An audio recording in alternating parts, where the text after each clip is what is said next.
जैन साथियों, मैं आपका दोस्त उमाशंकर पंचोली और हम भक्ति काल के महत्वपूर्ण प्रश्नों के बारे में विस्तार से व्याख्या सहित चर्चा कर रहे हैं।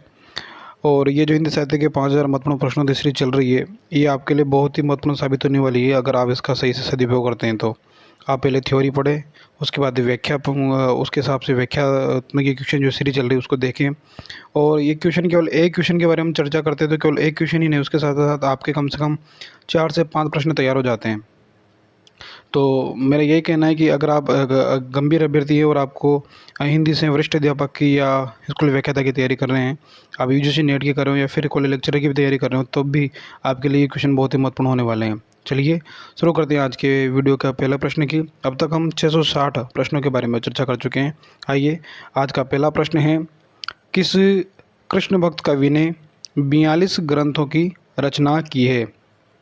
किस कृष्ण भक्त कवि ने 42 ग्रंथों की रचना की है? ऑप्शन है सूरदास, नंददास, ध्रुवदास, रसखान। तो इस प्रश्न का सही आंसर होगा ध्रुवदास ने। जो ध्रुवदास है, जो कृष्ण भक्त कवि हैं, इन्होंने 42 ग्रंथों की रचना की है। बात करें ध्रुवदास की, तो ध्रुवदास जो है वह राधा वल्लभ संप्रदाय में दीक्षित है।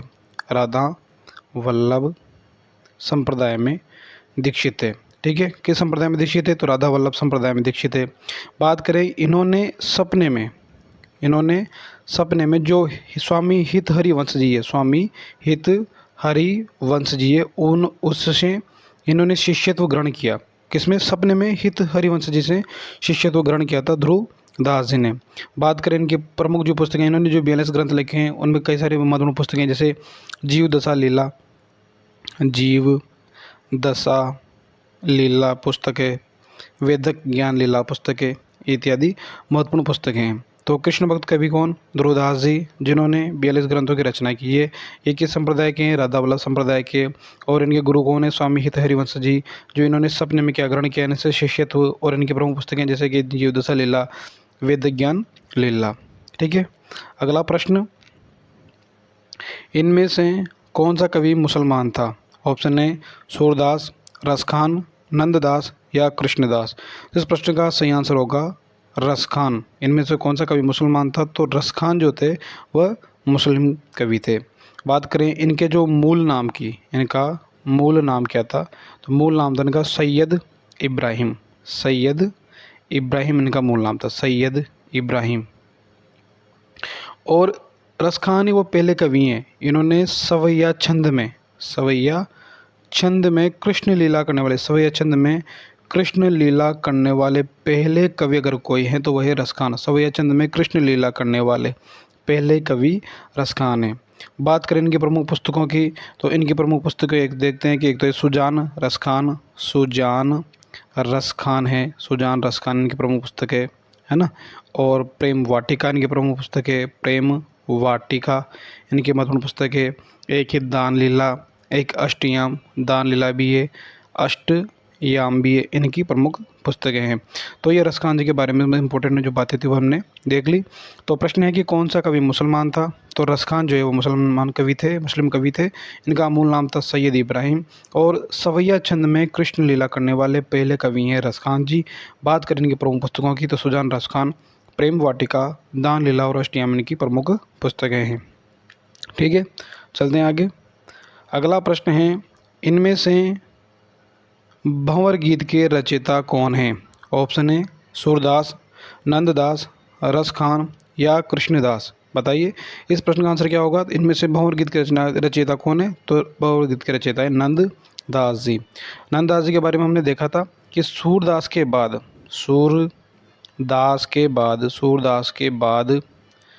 अष्टछाप जो कवि है, सूरदास के बाद जो अष्टछाप कवि हैं, अष्टछाप कवियों में सूरदास के बाद अष्टछाप जो कवियों में सर्वश्रेष्ठ कवि कौन है? तो वह है नंददास जड़िया। सूरदास के बाद अष्टछाप कवियों में सर्वश्रेष्ठ कवि कौन है? वह है नंददास। ठीक है, एक बात ये हो गई। दूसरी बात करें, जो भंवर गीत जो रचना है इनकी, इसमें कितने पद हैं? तो इसमें पद हैं 216 पद है। 216 पद। कितने पद हैं? 216 पद हैं इसमें। और उसमें क्या है? उसमें सगुण और निर्गुण पर गोपी और उद्धव का संवाद है। भंवर गीत में कितने पद है? 216 पद हैं। और उसमें क्या है? सगुण और निर्गुण पर गोपी और उद्धव संवाद है। ठीक है, भंवर गीत में। तो प्रश्न क्या था? भंवर गीत के रचयिता कौन है? रचयिता है नंददास। और नंददास क्या है? सूरदास के बाद कृष्ण शब्द कवियों में सर्वश्रेष्ठ कवि हैं। दूसरी बात है, भंवर गीत में 216 पद हैं, जिसमें क्या है? निर्गुण और सगुण पर गोपी और उद्धव संवाद है। ठीक है, चलते हैं आगे। अगला प्रश्न है, उद्धव और गोपी संवाद से युक्त किस काव्य परंपरा के नाम से जाना जाता है? उद्धव गोपी संवाद से युक्त जो काव्य है उसको किस काव्य परंपरा के नाम से जाना जाता है? ऑप्शन है उद्धव शतक परंपरा, ब्रह्मगीत काव्य परंपरा, ब्रह्मगीत सार या कोई नहीं। तो इस प्रश्न का सही आंसर होगा ब्रह्मगीत काव्य परंपरा। उद्धव गोपी संवाद से युक्त जो काव्य है उसको ब्रह्मगीत काव्य परंपरा के नाम से जाना जाता है। अब ब्रह्मगीत काव्य परंपरा क्या है? तो बात करें कि इस काव्य परंपरा का जो प्रवर्तन है, काव्य परंपरा ब्रह्मगीत काव्य परंपरा है, उसका प्रवर्तन हिंदी साहित्य में किसने किया है? हिंदी साहित्य में करने वाले हैं सूरदास जी। सूरदास जी। ब्रह्मगीत काव्य परंपरा जो है उसका प्रवर्तन हिंदी साहित्य में किया है सूरदास जी ने। और ब्रह्मगीत जो काव्य है उसको कौन सा काव्य भी कहा जाता है? उपालंब काव्य। उपालंब काव्य भी कहा जाता है। कौन सा काव्य? उपालंब काव्य भी कहा जाता है। ब्रह्मगीत काव्य को उपालंब काव्य भी कहा जाता है। ठीक है, तो इस प्रश्न का आंसर हो गया ब्रह्मगीत काव्य परंपरा। उद्धव गोपी समाजयुक्त काव्य को किस परंपरा के नाम से? ब्रह्मगीत काव्य परंपरा के नाम से जाना जाता है। प्रवर्तन किया है सूरदास जी ने और इस काव्य परंपरा को उपालंब काव्य भी कहते हैं। अगला प्रश्न है कि उद्धव शतक की रचना इनमें से किस कवि ने की है? ऑप्शन है नंददास, सूरदास, सत्यनारायण कविरत्न या रत्नाकर। तो इस प्रश्न का सही आंसर क्या होगा? इस प्रश्न का सही आंसर होगा जगन्नाथ दास रत्नाकर। जगन्नाथ दास रत्नाकर। इन्होंने क्या लिखा है? इन्होंने लिखा है उद्धव शतक। उद्धव शतक लिखा है, उद्धव शतक। और उद्धव शतक कब लिखा है इन्होंने? उद्धव शतक लिखा था 1929 में। ठीक है, एक इनकी अलग रचना प्रमुख है जिसका नाम गंगावतरण भी इनकी प्रमुख रचना है। ठीक है, बात करते हैं जो जगन्नाथ रत्नाकर जी हैं, इन्होंने ब्रह्मगीत परंपरा के विकास को एक पूर्ण रूप दिया था ना, पूर्ण रूप दिया, क्योंकि ये वर्तमान अभी आधुनिक काल के कवि में आते हैं ना, तो इन्होंने जो ब्रह्मगीत काव्य परंपरा है उसको पूर्ण रूप दिया, पूर्ण रूप प्रदान किया, पूर्ण समृद्धि प्रदान की, तो वह जगन्नाथ दास रत्नाकर जी ने। तो क्वेश्चन का आंसर हो गया कि उद्धव शतक के रचयिता कौन है? जगन्नाथ दास रत्नाकर जी हैं। और उद्धव शतक कब लिखा? 1929 में लिखा। इनकी एक अलग पुस्तक का नाम क्या है? गंगावतरण भी है। और जगन्नाथ दास रत्नाकर जी ने ही जो ब्रह्मगीत काव्य परंपरा है उसको एक पूर्ण समृद्धि प्रदान की। इनका उपनाम क्या है? तो जगन्नाथ दास रत्नाकर जी का उपनाम एक तो रत्नाकर भी है और उर्दू में ये जकी नाम से, जकी, उर्दू में जकी उपनाम से भी ये रचनाएं करते थे। ठीक है, चलते हैं अगला प्रश्न देखते हैं। अगला प्रश्न है, गोकुल सबे गोपाल उपासी, यह पद किसका लिखा हुआ है? सूरदास का, मीरा का, रसखान का या ध्रुवदास का? तो गोकुल सबे गोपाल उपासी, यह पद किसका लिखा हुआ है? सूरदास जी का। किसका है? सूरदास जी का। अगला प्रश्न, इनमें से किस कवि की गोपियाँ सर्वाधिक भावुक है? इनमें से किस कवि की गोपियाँ सर्वाधिक भावुक है ना? किसकी है? रत्नाकर जी की, नंददास की, सूरदास की या सत्यनारायण कवि रत्न की? तो इस प्रश्न का सही आंसर होगा सूरदास जी की गोपियाँ सर्वाधिक क्या है? भावुक है। सूरदास जी की गोपियाँ क्या सर्वाधिक भावुक है। और सूरदास जी की जो मृत्यु हुई थी, सूरदास जी की मृत्यु हुई थी, उस पर एक पंक्ति, पुष्टि मार्ग को जहाज, पुष्टि मार्ग को जहाज जात है, जहाज जात है, जाको कछु लेन हो सु लेओ। यह पंक्ति किसने कही थी? ये आपको कमेंट सेक्शन में बताना है। प्रश्न संख्या 668 लिख के और आंसर देना है कि पुष्टि मार्ग को जहाज जात है, जाए कछु लेना हो सु लेओ। सूरदास जी की मृत्यु पर यह पंक्ति किसने कही थी? आपको कमेंट सेक्शन में बताना है। इस प्रश्न का आंसर पता चल गया। किस कवि की गोपियाँ सर्वाधिक भावुक है? तो सूरदास जी की गोपियाँ सर्वाधिक भावुक है। ठीक है, अगला प्रश्न है, निर्गुण कौन देश को वासी पद में किसका खंडन किया गया है? सगुण उपासना का, भक्ति भावना का, निर्गुण उपासना का या प्रेम भावना का? तो इस जो पद है इसमें खंडन किसका किया गया है? निर्गुण उपासना का। निर्गुण कौन देश को वासी? निर्गुण किस देश का रहने वाला है? तो इसमें किसका खंडन किया गया? निर्गुण उपासना का खंडन किया गया है। अगला प्रश्न, वात्सल्य एवं श्रृंगार का सम्राट किस कवि को कहा जाता है? वात्सल्य एवं श्रृंगार का सम्राट किस कवि को कहा जाता है? तो इस प्रश्न का सही आंसर क्या होगा बताइए? नंददास, चतुर्भुजदास, ध्रुवदास या सूरदास? तो इस प्रश्न का सही आंसर होगा सूरदास। वात्सल्य एवं श्रृंगार का सम्राट किसको कहा जाता है? सूरदास को कहा जाता है। और एक होता है कि सूरदास जी के बारे में जो हजारी प्रसाद द्विवेदी है, वो कहते हैं कि सूरदास की जो भाषा है, सूरदास की जो ब्रिज भाषा, सूरदास ही ब्रिज भाषा के प्रथम कवि हैं, ब्रिज भाषा के प्रथम कवि। ये कथन मोस्ट इंपॉर्टेंट है, याद रखना। सूरदास के बारे में हजारी प्रसाद द्विवेदी कहते हैं कि सूरदास ब्रिज भाषा के प्रथम कवि हैं और लीलागान का महान समुद्र, और लीलागान का महान समुद्र महान समुद्र सूरसागर ही उनका प्रथम काव्य है। ये लाइन आपको कंठस्थ याद होनी चाहिए। किसने कहा था कथन? वात्सल्य और श्रृंगार का सम्राट तो सूरदास को कहा जाता है, लेकिन इनके बारे में हजारी प्रसाद द्विवेदी ने एक बात कही थी कि सूरदास ब्रिज भाषा के प्रथम कवि हैं और लीलागान का महान समुद्र सूरसागर ही उसका प्रथम काव्य है। तो ये कथन सूरदास जी के बारे में हजारी प्रसाद द्विवेदी ने कहा था। ठीक है, चलते हैं अगले प्रश्न की तरफ। अगला प्रश्न है कि साहित्य लहरी के रचयिता कवि कौन हैं? ऑप्शन है सूरदास, कृष्णदास, नंददास या गोविंद स्वामी। तो इस प्रश्न का सही आंसर क्या होगा? सूरदास। सूरदास जो है वह साहित्य लहरी के रचयिता हैं। ठीक है, इनकी प्रमुख 3 रचनाएं हैं, सूरसागर, सुरसारावली, साहित्य लहरी। तो साहित्य लहरी के रचयिता कौन है? सूरदास जी हैं। बात करते हैं कब की रचनाएं, तो 1550 ईस्वी की ये रचनाएं। और इसमें क्या है? इसमें अलंकार और नायिका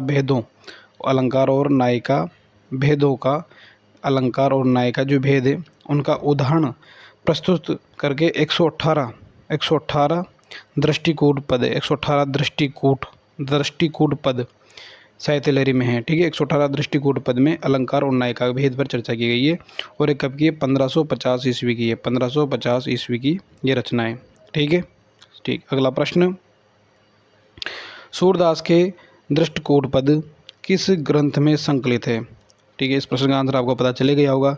सूरदास के दृष्टिकूट पद किस ग्रंथ में संकलित है? सूरसागर में, साहित्य लहरी में, सुरसारावली में या इनमें से कोई नहीं? इस प्रश्न का सही आंसर क्या होगा? साहित्य लहरी में सूरदास के दृष्टिकूट पद संकलित है। और कितने पद संकलित है? 118 पद संकलित है। उसमें 118 पदों में क्या है? 118 पदों में अलंकार और नायिका भेदों का वर्णन किया गया है साहित्य लहरी में। ठीक है, अगला प्रश्न, सूरदास का जन्म स्थान डॉक्टर नगेंद्र ने किस स्थान पर माना है? ऑप्शन है सीही, पारसोली, रुणकता या कोई नहीं? तो सूरदास का जन्म स्थान जो है डॉक्टर नगेंद्र, सूरदास के जन्म स्थान के बारे में 2 मत प्रमुख रूप से प्रचलित है, एक तो सीही को लेकर, एक रुणकता को लेकर। ठीक है, इस प्रश्न का आंसर तो क्या होगा? सीही होगा। ठीक है, सीही को डॉक्टर नगेंद्र ने सूरदास का जन्म माना है। सीही को डॉक्टर नगेंद्र ने एक वार्ता साहित्य में भी सीही को ही सूरदास जी का जन्म स्थान माना गया है। लेकिन रुणकता जो गौ घाट है उसको किसने माना है? एक तो माना है रामचंद्र शुक्ल जी ने माना है, हजारी प्रसाद द्विवेदी जी ने माना है, हजारी प्रसाद द्विवेदी जी ने भी रुणकता को माना है। और श्याम सुंदर दास जी ने भी किसको माना है? रुणकता को ही सूरदास का जन्म स्थान माना है।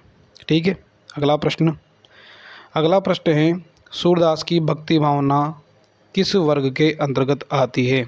ऑप्शन है दास्य भाव, माधुर्य भाव, सख्य भाव या कोई नहीं? बताइए, सूरदास की भक्ति भावना किस वर्ग के अंतर्गत आती है? तो वह है सख्य भाव के अंतर्गत। सूरदास की जो भक्ति भावना आती है वह सख्य भाव, मित्रता के भाव के अंतर्गत आती है। अगला प्रश्न, सूरसागर किसी चली आती हुई गीति काव्य परंपरा का, चाहे वह मौखिक ही रही हो, पूर्ण विकासा प्रतीत होता है, यह कथन किसका है? ऑप्शन है डॉक्टर नगेंद्र का, प्रभुदयाल मित्तल का, आचार्य शुक्ल का या हजारी प्रसाद द्विवेदी का? सूरसागर किसी चली आती हुई गीति काव्य परंपरा का, चाहे वो मौखिक रही हो, पूर्ण विकास सा प्रतीत होता है। ये कथन किसका है? तो ये कथन किसका है? डॉक्टर नगेंद्र का है, प्रभुदयाल मित्तल का है, आचार्य शुक्ल का है, आचार्य प्रसाद द्विवेदी का है। तो ये जो कथन है वो आचार्य शुक्ल का। वह कहते हैं कि सूरसागर किसी चली आती हुई गीति काव्य परंपरा का, चाहे वो मौखिक हो, ये मौखिक रही हो, उसका पूर्ण विकास प्रतीत होता है। तो कथन किसका है? आचार्य श्री रामचंद्र शुक्ल का। अगला प्रश्न, सूरदास की भक्ति पद्धति का मेरुदंड पुष्टि मार्गी है, यह कथन किसका है? सूरदास की जो भक्ति पद्धति है उसका मेरुदंड जो है वो पुष्टि मार्गी है, यह कथन किसका है? ऑप्शन है प्रभुदयाल मित्तल का, गणपति चंद्र गुप्त का, डॉक्टर नामवर सिंह का या आचार्य शुक्ल का। तो इस प्रश्न का सही आंसर भी क्या होगा? आचार्य रामचंद्र शुक्ल ने कहा है कि सूरदास की जो भक्ति पद्धति है उसका मेरुदंड पुष्टि मार्गी है। ठीक है। अगला प्रश्न है, जहाँ पर दीनानाथ डरे, इस पद में किस प्रकार की भक्ति है? दास्य भाव की, माधुर्य भाव की, पुष्टि मार्ग की या सख्य भाव की? तो इसमें किस प्रकार की भक्ति है? इसमें पुष्टि मार्गीय भक्ति है, जहाँ पर दीनानाथ धरे, है ना, पुष्टि मार्गीय भक्ति है। पुष्टि मार्ग में 3 प्रकार के जीव बताए गए हैं, 3 प्रकार के जीव और 3 प्रकार की भक्ति बताई गई है। 3 प्रकार के जीव कौन कौन से हैं? मर्यादा जीव,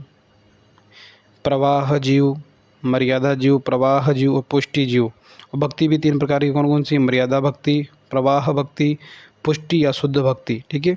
तो जहाँ पर दीनानाथ डरे, इस पद में किस प्रकार की भक्ति है? पुष्टि मार्गीय भक्ति है। पुष्टि मार्ग में 3 प्रकार के जीव माने गए और 3 प्रकार की भक्ति मानी गई है, मर्यादा भक्ति, प्रवाह भक्ति, पुष्टि भक्ति।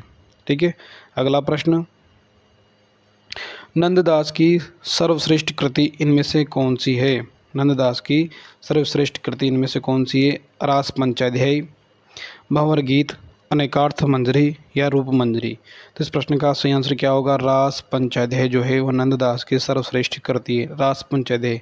बात करें रास पंचाध्याय में क्या है, तो रास पंचाध्याय में कृष्ण की रासलीला, कृष्ण की रासलीला का वर्णन है। कृष्ण की रासलीला का अत्यंत मनोहर वर्णन है। और किस छंद में इसकी विशेषता क्या है? इसकी विशेषता है कि इसकी रोला छंद में, ये रचना किस छंद में है? रोला छंद में है। और इसमें कुल कितने अध्याय? इसमें कुल 5 अध्याय हैं, 5 अध्याय हैं। और इसे हिंदी का गीत गोविंद भी कहा है। रास पंचाध्याय को हिंदी का गीत गोविंद भी कहा है। और कहने वाले कौन है गीत गोविंद? वह है वियोगी हरि। वियोगी हरि ने जो रास पंचाध्याय है उसे हिंदी का गीत गोविंद भी कहा है। तो नंददास सर्वश्रेष्ठ करती है रास पंचाध्याय, जिसमें कृष्ण की रासलीला का वर्णन है, रोला छंद में है, 5 अध्याय हैं और इसे हिंदी का गीत गोविंद कहा है। वो कहने वाले कौन हैं? वियोगी हरि। ठीक है। चलते हैं नेक्स्ट प्रश्न की तरफ।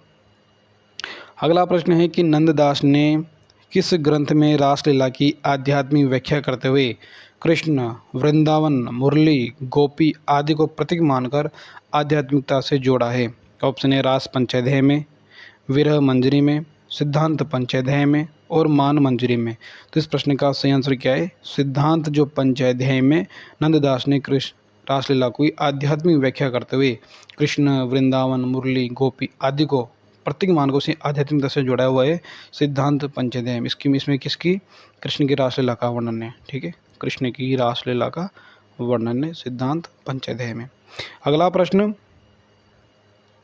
नंददास ने प्रेमाख्यानक काव्य परंपरा के किस ग्रंथ की रचना की है? प्रेमाख्यानक, नंददास ने प्रेमाख्यानक काव्य परंपरा के किस ग्रंथ की रचना की है? ऑप्शन है रस मंजरी, रूप मंजरी, अनेकार्थ मंजरी या भंवर गीत। तो इस प्रश्न का सही आंसर क्या होगा? रूप मंजरी। नंददास ने जो प्रेमाख्यानक काव्य परंपरा थी उस परंपरा में जिस ग्रंथ की रचना की है वह है रूप मंजरी। रूप मंजरी, इसमें क्या है? इसमें नायिका भेद, इसमें क्या है? नायिका भेद में लिखी गई है रूप मंजरी। नंददास ने इसी प्रेमाख्यानक काव्य परंपरा का ग्रंथ है ये। ठीक है। अगला प्रश्न है कि इनमें से कौन सा ग्रंथ नंददास का नहीं है? कौन सा ग्रंथ जो है वो नंददास का नहीं है? प्रेम बाराखड़ी, श्याम सगाई, माधवानंद कामकंदला या रुक्मणी मंगल? बताइए। तो इस प्रश्न का सही आंसर होगा माधवानल कामकंदला जो है नंददास का ग्रंथ नहीं है, बल्कि प्रेम बाराखड़ी, श्याम सगाई, रुक्मणी मंगल नंददास का प्रमुख ग्रंथ है। अगला प्रश्न, ब्रह्म गीत का मूल प्रेरणा स्रोत कौन सा पुराण है? श्रीमद् भागवत पुराण, नारद पुराण, शिव पुराण, हरिवंश पुराण। तो ब्रह्म गीत का मूल प्रेरणा स्रोत कौन सा पुराण है? श्रीमद् भागवत पुराण जो है वो मूल प्रेरणा स्रोत है। बात करें श्रीमद् भागवत पुराण के जो 10वां स्कंद है, दसम स्कंद के 47वां जो अध्याय, 47वें जो अध्याय है उसके 12 से 21वें तक श्लोक है, उसमें ब्रह्म गीत की योजना है। और ब्रह्म गीत काव्य परंपरा का हिंदी में परिवर्तन किसने किया? ये मैंने आपको अभी पहले प्रश्न में बताया था। इसको आपको कमेंट सेक्शन में बताना है कि ब्रह्म गीत काव्य परंपरा का परिवर्तन हिंदी साहित्य में करने वाले कौन है। तो आपको प्रश्न संख्या लिख के इसका आंसर बताना है। तो ब्रह्म गीत का मूल जो प्रेरणा स्रोत है वो कौन सा पुराण है? श्रीमद् भागवत पुराण, जिसके 10वें स्कंद में 47वें अध्याय में 12 से लेकर 21वें श्लोक तक की ब्रह्म गीत की योजना मिलती है। अगला, बसो मेरे नैनन में नंदलाल, यह पद किसका है? बसो मेरे नैनन में नंदलाल, यह पद किसका है? ऑप्शन है सूरदास का, रसखान का, नंददास का, मीराबाई का। तो इस प्रश्न का सही आंसर है मीराबाई का। बसो मेरे नैनन में नंदलाल, इस प्रश्न का सही आंसर कौन है? मीरा। बात करें मीरा की तो इनके गुरु का नाम क्या था? गुरु का नाम था रैदास।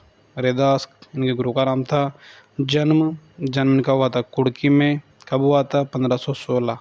1516 में। भक्ति इनकी माधुर्य भक्ति इनकी भक्ति क्या है? माधुर्य भक्ति है। ठीक है। बस वो मेरे नैनन में नंदलाल, ये पद है मीराबाई का। गुरु रैदास हैं, जन्म कुड़की में 1516 में हुआ था और भक्ति माधुर्य। अगला प्रश्न, मोर पका सिर ऊपर राखियो, गुंज की माल गरे पहिरोगी, यह पंक्ति किस कवि की है? देव की, रसखान की, पद्माकर की या ग्वाल कवि की? तो यह पंक्ति जो है वो है रसखान की। रसखान कहते हैं कि मोर पखा सिर ऊपर राखियो, गुंज की माल गले पहिरोगी, यह पंक्ति है रसखान की। और बात करें रसखान के बारे में तो भारतेंदु हरिश्चंद्र जो है, भारतेंदु हरिश्चंद्र जी ने बहुत ही महत्वपूर्ण बात इनके लिए कही है, बहुत ही शानदार बात भारतेंदु हरिश्चंद्र जी ने। उन्होंने कहा है कि इस मुसलमान हरिजन पर कोटिक हिंदुन वारी, इस मुसलमान हरिजन पर कोटिक हिंदुन वारी, कोटिक हिंदू, ऐसे मुसलमान भक्तों पे तो करोड़ों हिंदुओं को वार सकता हूँ मैं, ऐसे बात करने वाले हैं भारतेंदु हरिश्चंद्र जी रसखान के लिए। ठीक है। अगला प्रश्न, प्रेम वाटिका के रचनाकार कौन है? भारतेंदु। अगला प्रश्न, प्रेम वाटिका के रचनाकार कौन है? ऑप्शन है भारतेंदु, रत्नाकर, रसखान, पद्माकर। तो इस प्रश्न का सही आंसर होगा रसखान। प्रेम वाटिका के जो रचनाकार कौन है? वो है रसखान। कब लिखी थी? 1614 में लिखी थी।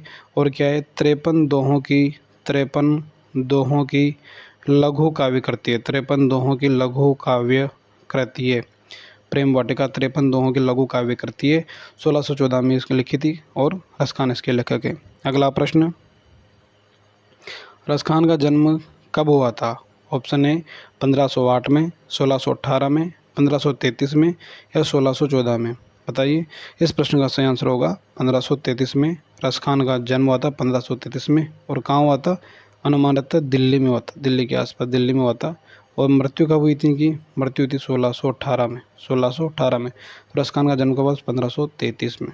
अगला प्रश्न, या लकुटी अरुकामरिया पर राज तीह पुरको तजिडारी, यह पंक्ति किस कवि की है? रसखान की, देव कवि की, ग्वाल कवि की या नरोत्तम दास की? तो ये पंक्ति है रसखान की। या लकुटी अरुकामरिया पर राज तीहू को तजिडारो, यह पंक्ति किस कवि की है? रसखान कवि की है। अगला प्रश्न, सूरसागर का काव्य रूप क्या है? प्रबंध काव्य, खंड काव्य, महाकाव्य, गीति मुक्तक काव्य। सूरसागर का काव्य रूप क्या है? बताइए। तो यह गीति मुक्तक काव्य है। सूरसागर का जो काव्य रूप है वो है गीति मुक्तक काव्य। इसमें 12 स्कंद, सूरसागर में कितने स्कंद? 12। और 3 भ्रमर गीतों की योजना थी। 3 भ्रमर गीतों की योजनाएं, 3 भ्रमर गीतों की योजनाएं और 12 स्कंदों में पूरी रचना है सूरसागर। और सूरदास को ही वात्सल्य रस का क्या कहा जाता है? सम्राट कहा जाता है। सूरदास को वात्सल्य रस का क्या कहा जाता है? सम्राट कहा जाता है। अगला प्रश्न, मीराबाई की भक्ति किस प्रकार की है? दास्य भाव की, सख्य भाव की, माधुर्य भाव की या पुष्टि भाव की? तो इस प्रश्न का सही आंसर होगा माधुर्य भाव की। मीराबाई की भक्ति किस प्रकार की है? तो मीराबाई की जो भक्ति है वो माधुर्य भाव की है। अगला प्रश्न, अष्टचाप की स्थापना का श्रेय किस आचार्य को है? ऑप्शन है वल्लभाचार्य को, हित हरिवंश को, विठलनाथ को, रूप गोस्वामी को। तो अष्टचाप की स्थापना का जो श्रेय वो है विठलनाथ जी को, जो कि वल्लभाचार्य जी के क्या थे, पुत्र थे। और स्थापना कब की थी? 1565 में स्थापना की थी। कितने मेंबर है? 8 मेंबर है। 4 वल्लभाचार्य जी के, 4 विठलनाथ जी के। तो अष्टचाप की स्थापना का श्रेय जिस आचार्य को जाता है वही विठलनाथ जी को, और पुष्टि मार्ग की स्थापना का श्रेय वल्लभाचार्य जी को। और आज का अंतिम प्रश्न, कृष्ण गीतावली के रचयिता कवि कौन है? तुलसीदास, नंददास, सूरदास, रसखान। तो इस प्रश्न का सही आंसर होगा जो कृष्ण गीतावली उसके रचयिता हैं तुलसीदास जी। और तो ये क्या है? कृष्ण गीतावली गीति काव्य है, और ब्रज भाषा में, किस भाषा में? ब्रज भाषा में लिखा गया है। और कितने छंद हैं? 61 छंद है। ठीक है, आज के लिए इतना ही। अब आपसे ये कहूँगा कि थ्योरी पढ़ें, उसके साथ ऑब्जेक्टिव निकालें, और एक बार नहीं 2 बार 3 बार कम से कम वीडियो को देखें, और कुछ चीज़ें इंपॉर्टेंट लगे तो उन्हें अलग से नोट आउट कर लें, अपने नोट्सों पे लिख लें, और बार बार रिवीजन करें। तभी आपका जो सपना टारगेट है उससे आप पा सकोगे, चीज़ें ज़्यादा याद होने लग जाएगी, और धीरे धीरे आप अपने विषय पर पकड़ मजबूत होती जाएगी। तब तक के लिए धन्यवाद। जय हिंद, जय भारत।